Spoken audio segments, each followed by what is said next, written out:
कहता हूं कि मध्य प्रदेश की सरकार इतनी निकम्मी है, हाँ निकम्मी ही कहेंगे, क्योंकि मध्य प्रदेश के युवाओं के भविष्य को पूरी तरीके से तुमने चौपट करके रख दिया है। तुम चाहते ही नहीं कि युवा जो है मध्य प्रदेश के देश के लिए, देश हित के लिए काम करें, कुछ काम करें। जितनी भी वैकेंसी तुमने निकाली, हर वैकेंसी के ऊपर तुमने चौपट करके रख दिया। चाहे वो पटवारी की बात कर लें, चाहे मध्य प्रदेश पुलिस की बात कर लें, यहाँ तक MPPSC की बात कर लें, जो कि संवैधानिक निकाय है। किसी तरीके का कोई मतलब नहीं है सरकार को, चाहे वो जो है स्टेट गवर्नमेंट हो या सेंट्रल गवर्नमेंट हो, किसी को मतलब नहीं है।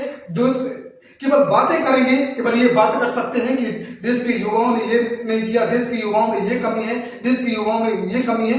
देश की बातें तो इतनी बड़ी बनाएंगे, इतनी बड़ी बड़ी बातें बताएंगे कि हमारे देश के युवा अगर ये करें, हमारे देश के युवा ये जो है नौकरी लेने के बजाय नौकरी देना सीखे। अरे तुम सोचो तुम क्यों नौकरी ले रहे हो? तुम्हारे साथ में काम करने वाले जितने भी सांसद MLA जो भी है, वो नौकरी क्यों नहीं कर रहे? 2 रुपए की नौकरी उन्हें भी तो करनी थी। फिर तुम जैसे जाके वहां प्रधानमंत्री बनके और मुख्यमंत्री बनके क्यों किया? ये किसका?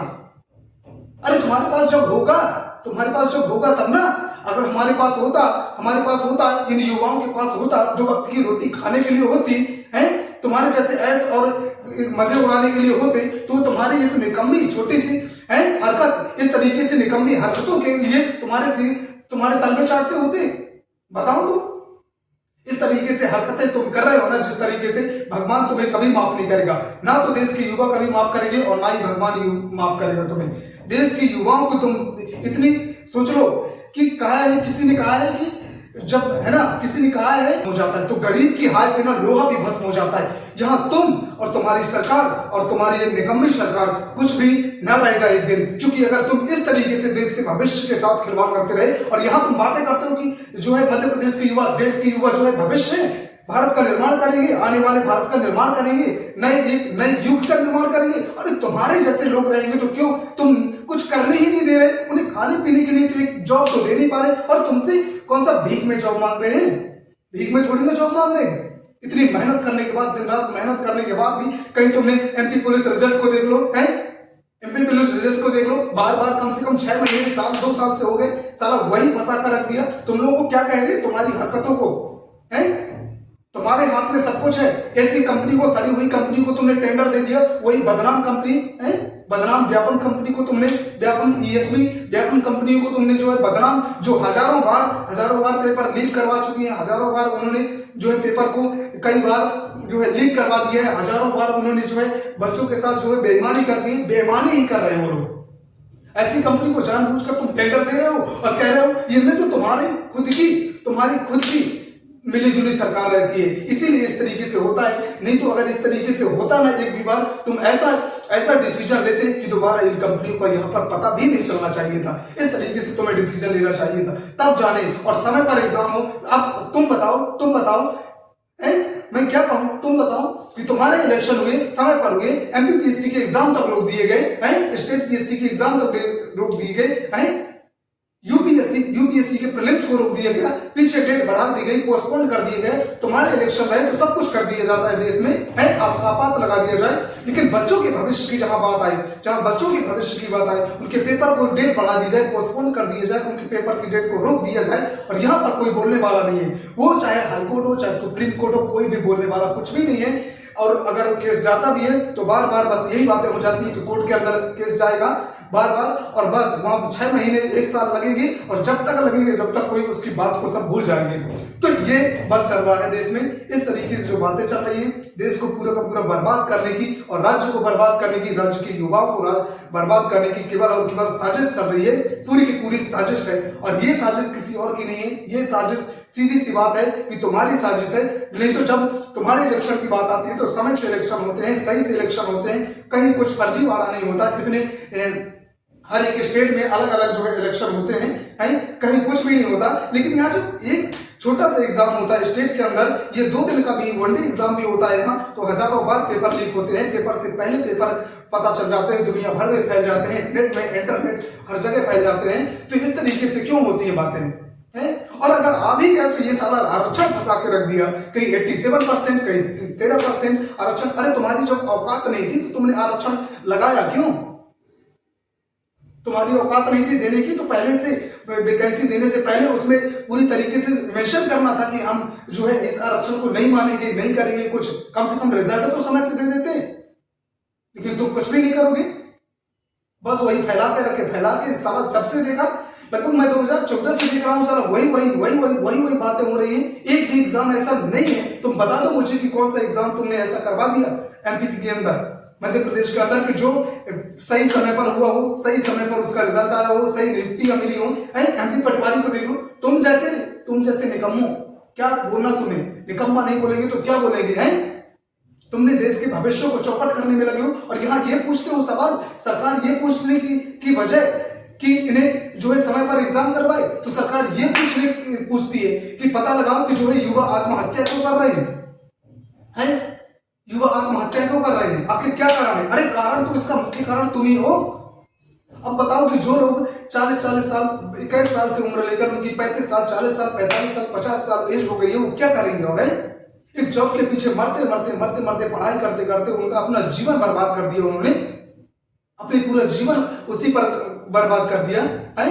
और तुम्हारी इस निकम्मी हरकतों की वजह से तो क्या करेगा? और क्या करेगा? आत्महत्या नहीं करेगा तो क्या करेगा? यहां कहते हो, यहां तो ये भी कहते हैं कि अरे